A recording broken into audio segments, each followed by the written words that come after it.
Hello, friends, fiends, and fellow YouTubers, and welcome to episode 782 of the Daily Comic and Collectible. Today, the collectible of the day is the Hasbro Toys, Marvel Comics, Marvel Legends series, Controller Build-A-Figure Wave, the Viper action figure. The woman, once known as Viper, assumes command of Hydra, taking the title of Madam Hydra and turning the organization into her personal army. This 6-inch scale Marvel Legends series figure of Viper, now Madam Hydra, is inspired directly by the character in the Marvel Comics. This 1/12 scale action figure features intricate details and advanced design with hand-painted deco. This action figure features advanced articulation with posable head, arms, and legs, making this a great addition to your collection. This figure is also part of the Controller Build-A-Figure Wave. Collect the set to create your own Controller action figure. Box contents include the Viper Madam Hydra action figure, an extra pair of interchangeable hands, and 2 pistols that slot into holsters on the figure. This figure comes in a collector's friendly window display box and was released in 2022 by Hasbro Toys. Now, the comic of the day is Marvel Team Up, Volume 1, issue number 84, with a cover date of August 1979, with story by Chris Claremont, art by Sal Buscema, and cover by Steve Leialoha. This story is titled Catch a Falling Hero.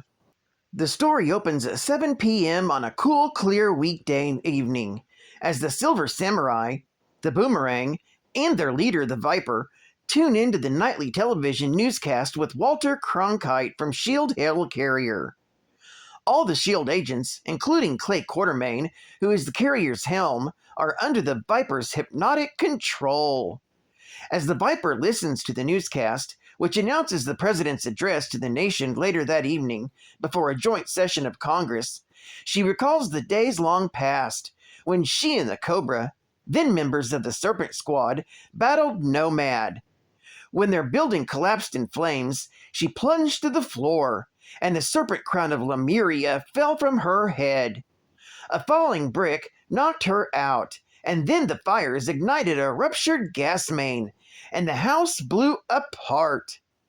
She was protected by collapsing brick and masonry that formed a cocoon around her while she was unconscious.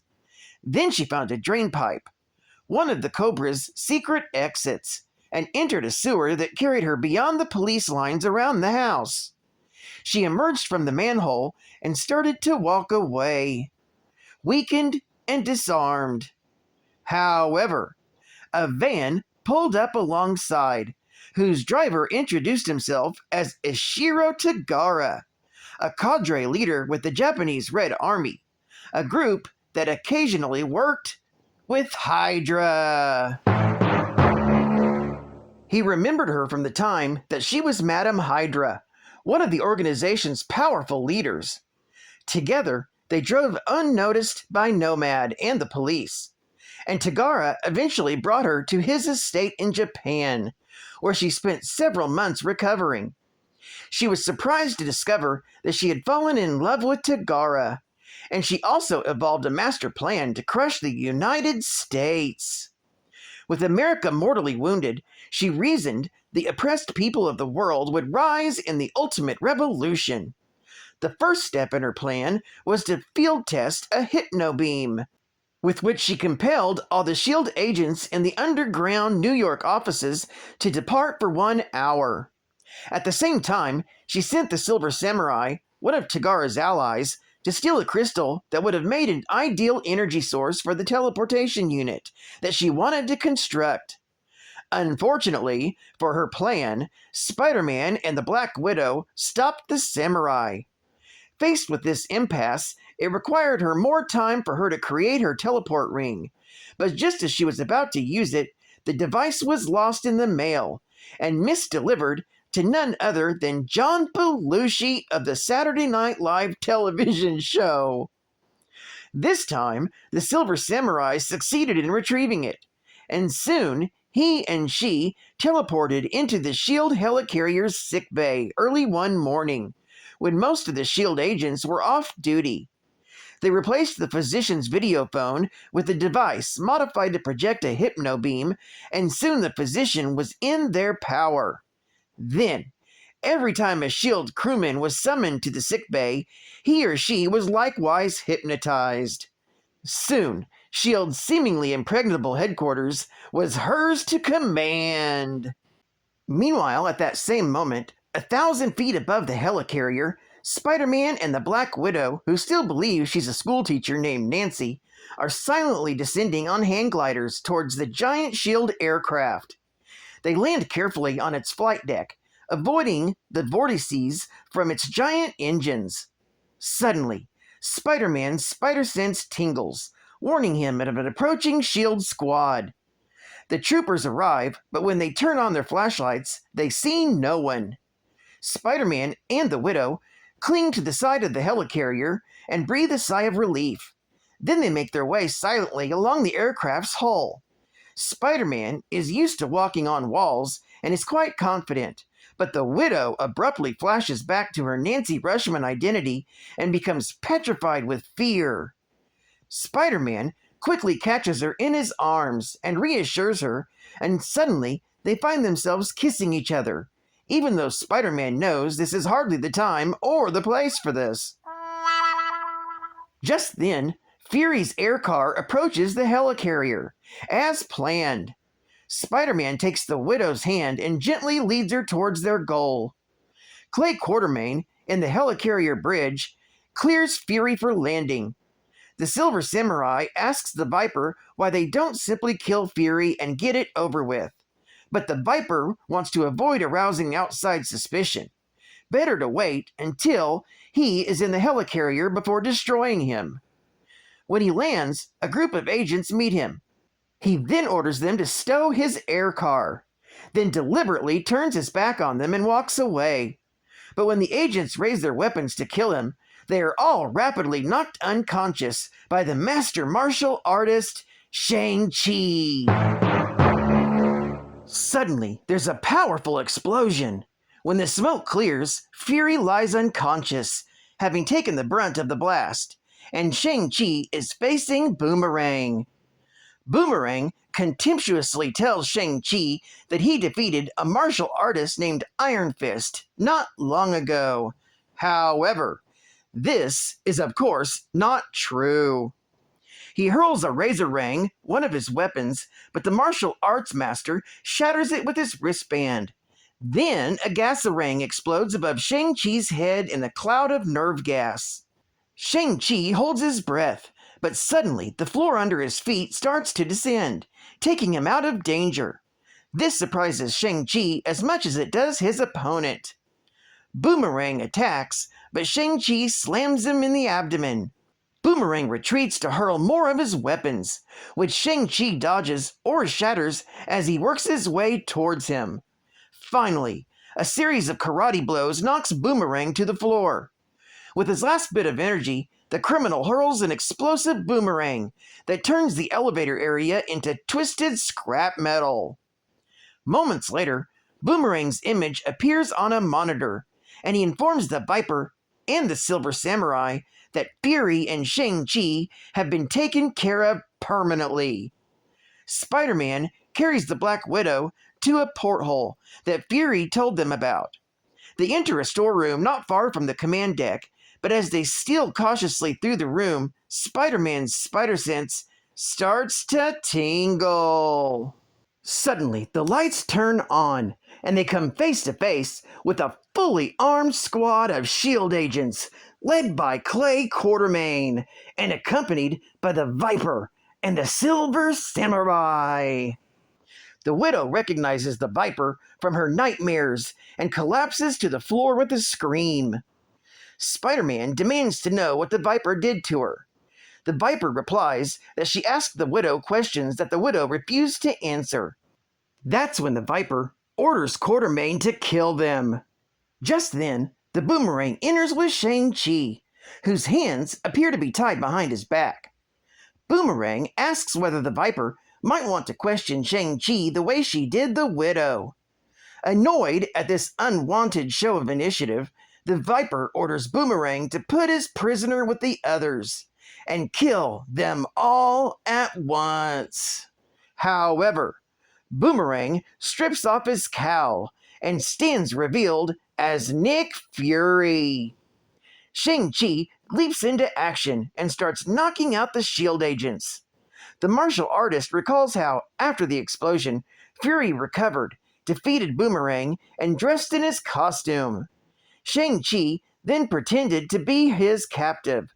Spider-Man, delighted with the turn of events, tells the Widow to stand aside while he helps Fury and Shang-Chi.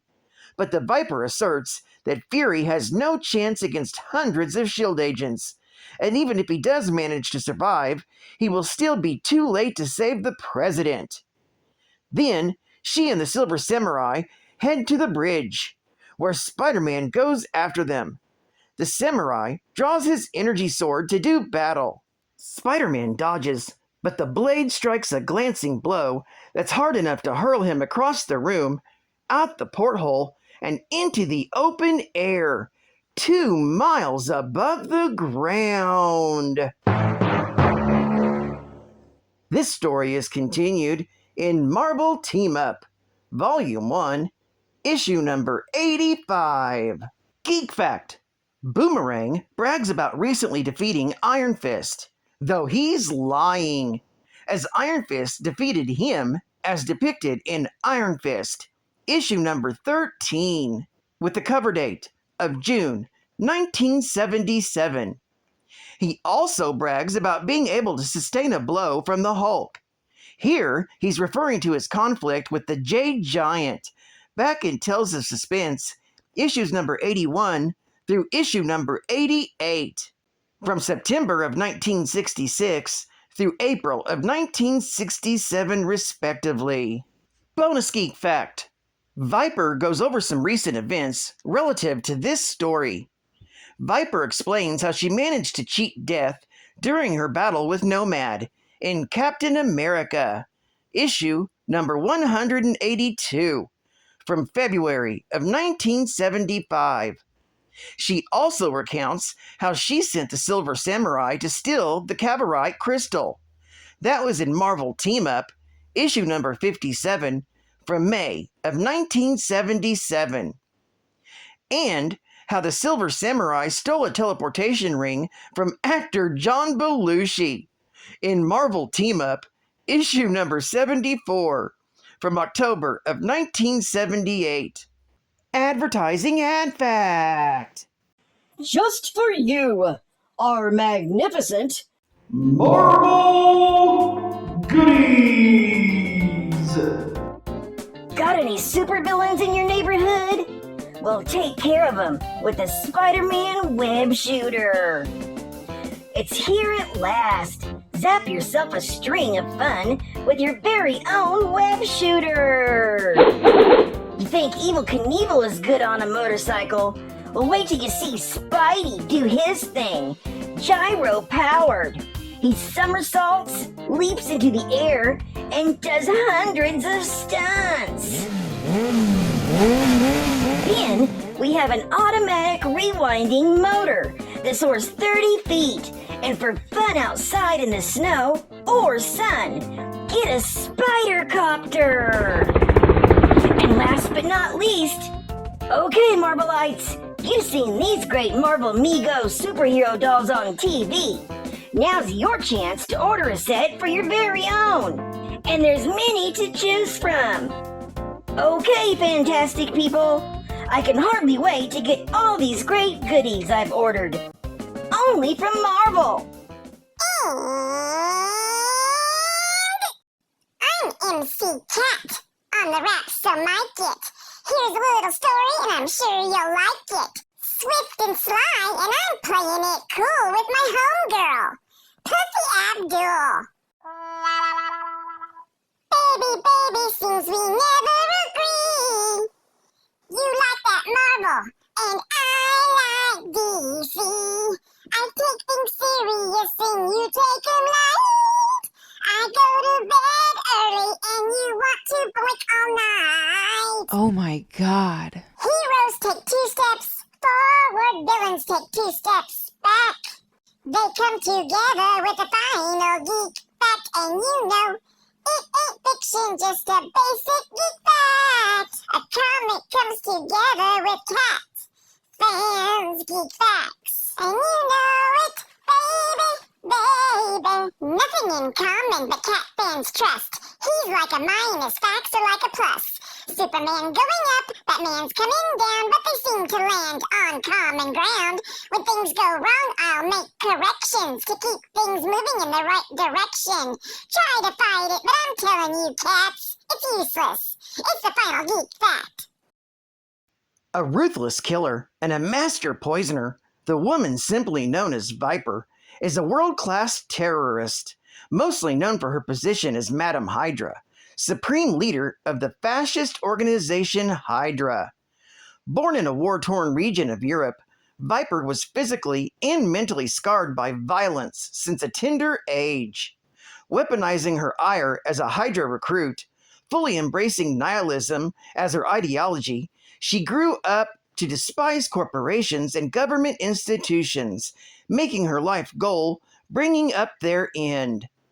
Her actions and associations have constantly put her up against superheroes such as Captain America, the Black Widow, Spider-Woman, Wolverine, and even the X-Men. Moreover, Viper is also closely involved with the criminal affairs of the pirate nation of Madripoor, usually acting as the ruler of its underworld activities. Well, I'd like to thank you for joining me for another Daily Comic and Collectible, and I hope to see you again Monday. This is Cut Fun Comics Man, and I'll catch you on the flip, Thunder Kitties. Over and out.